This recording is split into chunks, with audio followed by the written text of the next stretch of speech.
La première chose qui est arrivée, c'est que j'ai eu une chute. Je me suis fait une fracture de l'épaule et mes misères ont commencé là. J'ai commencé à marcher tout doucement, faire des petits pas. J'avais un problème d'équilibre et en même temps que la marche, j'étais vraiment pas bien.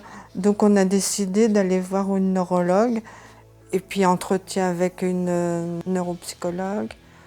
Et c'est là où on m'a fait ma première ponction lombaire. J'avais un problème pour écrire et j'avais un problème d'élocution aussi. Je ne pouvais plus m'habiller, je ne pouvais plus enfiler mes chaussettes. Donc on a pris la décision que j'aille dans un EHPAD. C'est là où j'ai commencé à marcher avec un déambulateur. Je ne pouvais rien faire, c'était épouvantable.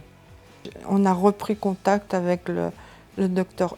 Et c'est quand elle m'a vue qu'elle a vraiment, elle, pensé à l'hydrocéphalie. Et elle m'a conseillé de rencontrer le docteur. Et puis on a eu un rendez-vous avec ma fille. Et là, ma fille a été complètement convaincue. Et puis moi aussi. Ça s'est très très bien passé. Je me suis réveillée le lendemain, je me suis levée et là j'ai marché normalement. Je suis rentrée à l'EHPAD, toutes mes soignantes et tout, elles étaient étonnées de me voir parce que je prenais plus le déambulateur, je marchais. J'avais récupéré mon autonomie, j'avais plus d'incontinence, j'avais retrouvé mon écriture.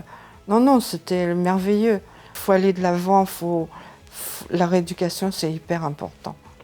Aussi bien intellectuel que physique. Ça, c'est le conseil que je donnerais. Il y a un petit mais quand même. C'est pas revenu exactement comme j'étais avant la maladie, mais j'en suis pas loin.